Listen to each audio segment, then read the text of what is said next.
the band name, the Standstills, where does that come from? Is it just that it sounds cool, or is there a meaning behind that?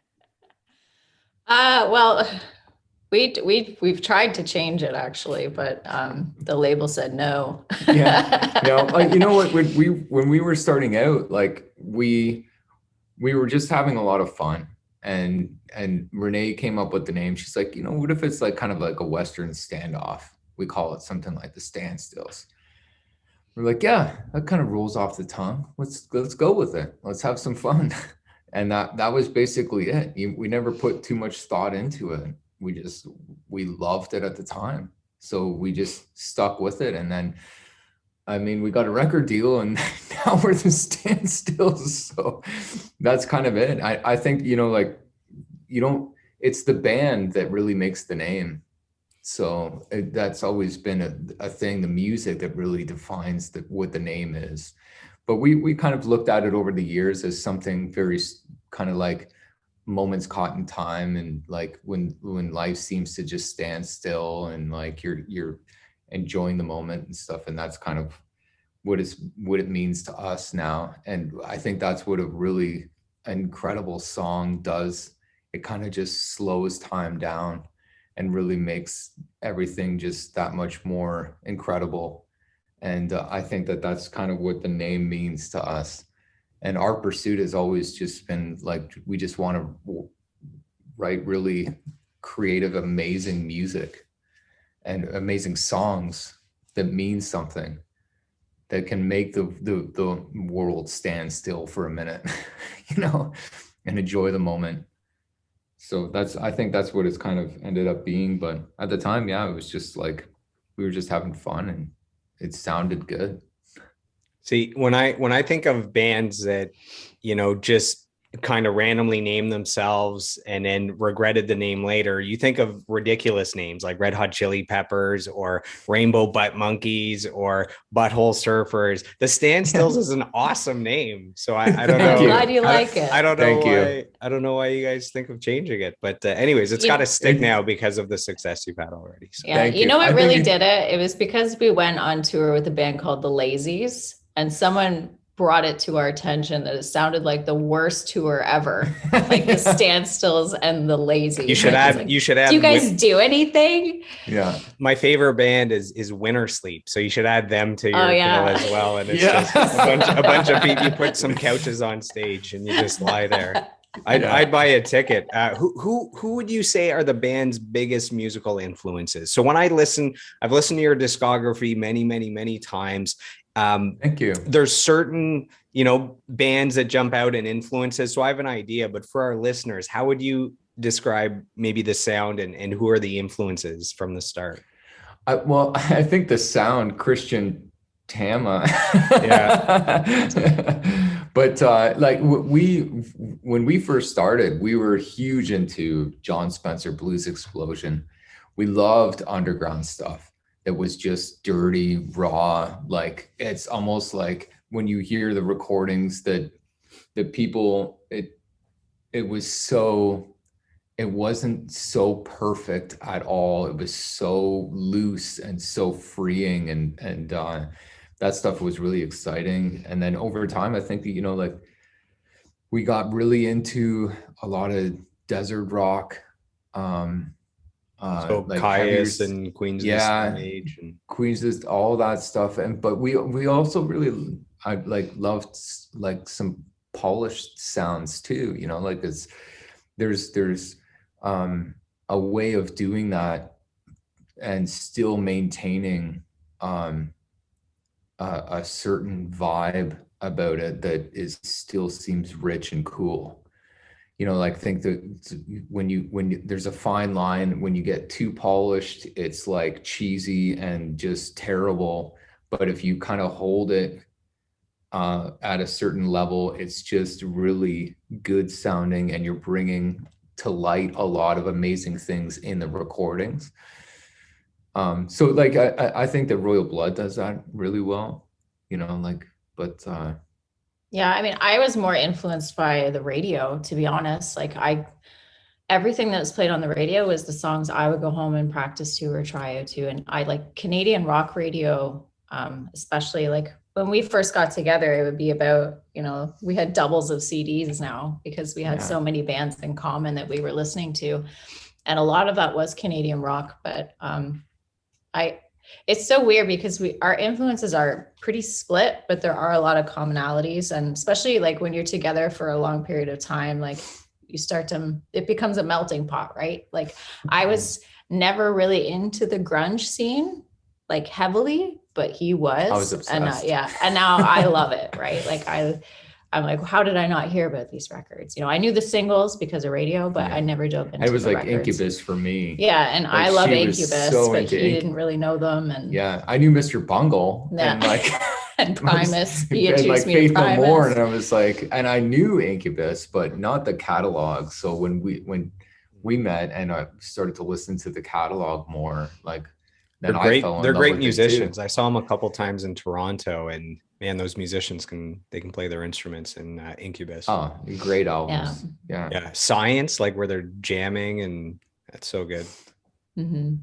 Yeah. So we're a bit of a melting pot, I'd say. But I think that's the beauty of it.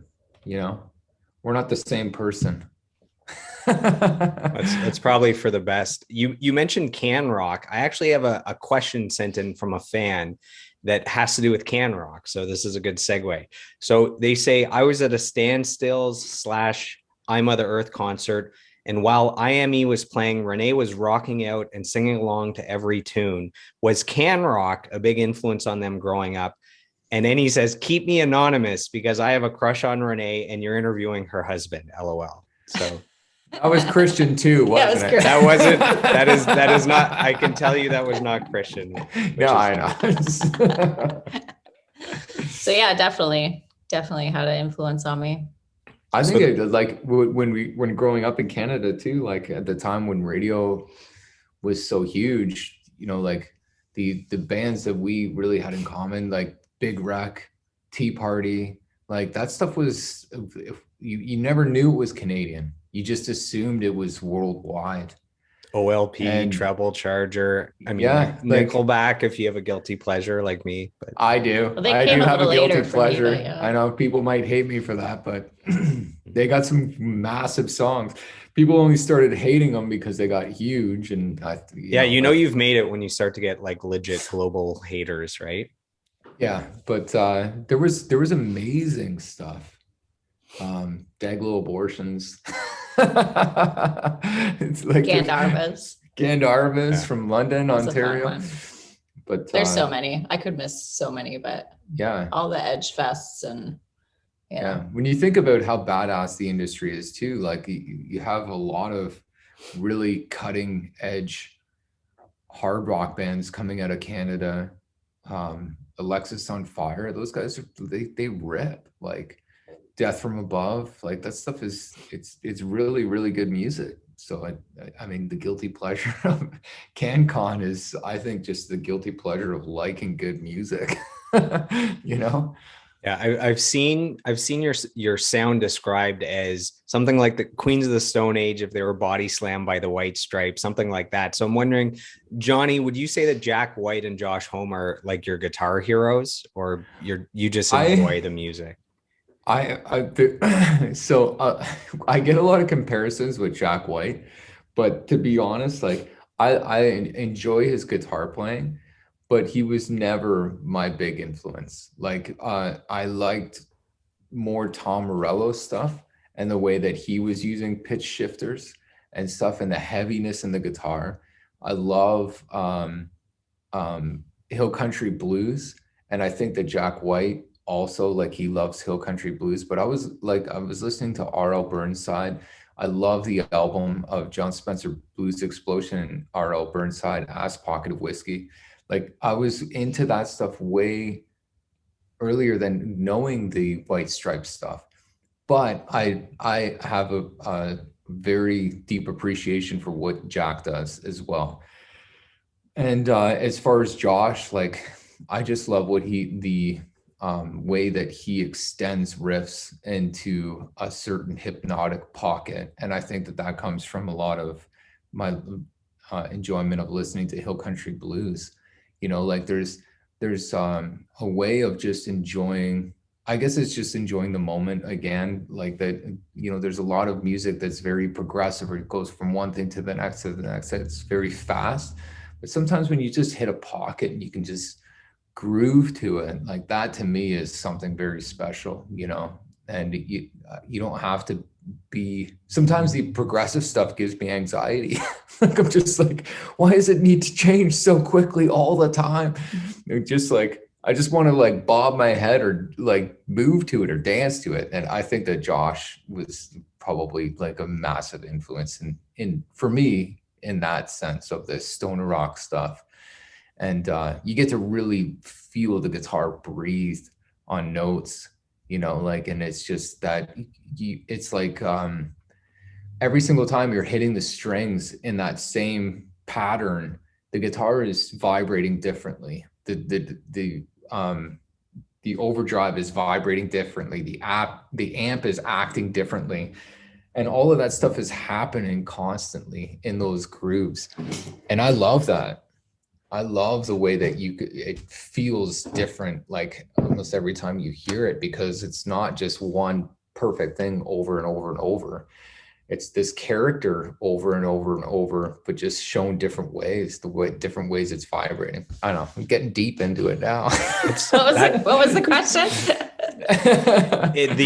The sound, the influence of the White Stripes and Queens of the Stone Age. See, this is why we're doing a 2-hour deep dive. So we have time for this stuff, this is what people want to hear. If you do a 10-minute interview, it's like, tell us about the new single. All right. And that's it. Right. So no, this is the stuff that I enjoy. I guess you get some of the White Stripes comparisons because they're a duo, you're a duo. There's like, the female drummer.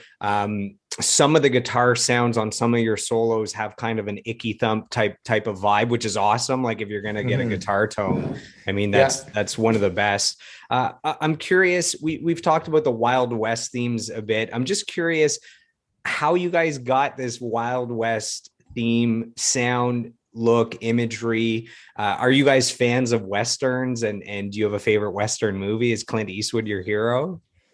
He makes good movies. Even his non-Western movies are good. He's a great director. Should I pull out our vinyl? Yeah, we have Quentin Tarantino. Like we love his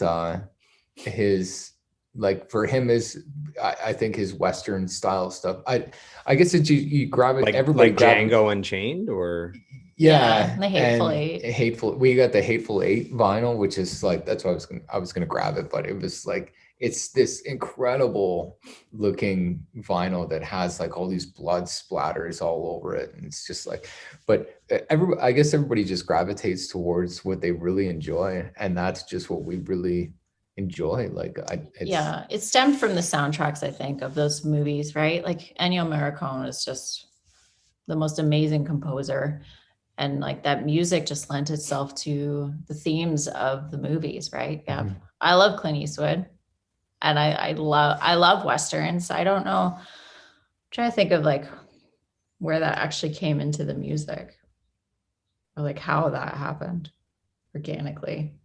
I don't know. I think it just like we started traveling. It's just like when we started to go to the desert and Palm Springs, and like we were just like, I don't know, we started to just it happened organically. It must have happened just from slow, it was probably one winter movies, where we just binge watched all the classic Westerns, talking about it, and then just listening to the music, diving in. And then just like I feel like when you love something or when you're influenced by something, it is an organic deep dive into something, like you want to pursue it more, you want to learn more about it. And you know what it was? Sorry, keep going. No, go ahead. It would be the orchestral stuff in the music, because we would, in our recordings, we'd be like, oh, you know what? We need that like rattlesnake thing, or you know what? Yeah. the Sorry, I'm just I'm gonna grab a drink. So no, go ahead. I'll be back. Go ahead. And we would recreate some of those sounds and those tones in our recordings. It was like, oh, this really needs like that, the sound of, like the spurs, because there's always like those tambourine hits on snares and stuff sometimes. And we'd be like, oh, we need something that's like kind of spur sounding. And like, it became that thing where we were like incorporating all the orchestral stuff into the music. But and then would the image of the band come after writing and recording that kind of music? Like you presented an image that is kind of congruent with the sound of the music? I think that was more based on the actual films themselves. Like I loved the fashion of Wild West. And I think when we began to incorporate that stuff, it was already kind of happening in our everyday wear. You know what I mean? Yeah. You got the spurs on your boots, Johnny. I like it. Boot tips for sure. Yeah. I think we just kind of, I guess being part of the music industry, it is kind of the Wild West, you know, and I think we kind of drew a lot of comparisons to that. You know, it's like with Wild West movies and stuff, like the characters aren't always what they seem, you know, and they slowly progress into something else. And it's like the music industry is kind of like that. You know, there's a lot of there's a lot of snakes out there, and there's a lot of heroes. And I think that we just started to see a lot more of that. And so we were drawing a lot of comparisons to that. And I think we just started organically bringing that into our music because, you know, we're part of that Wild West music industry.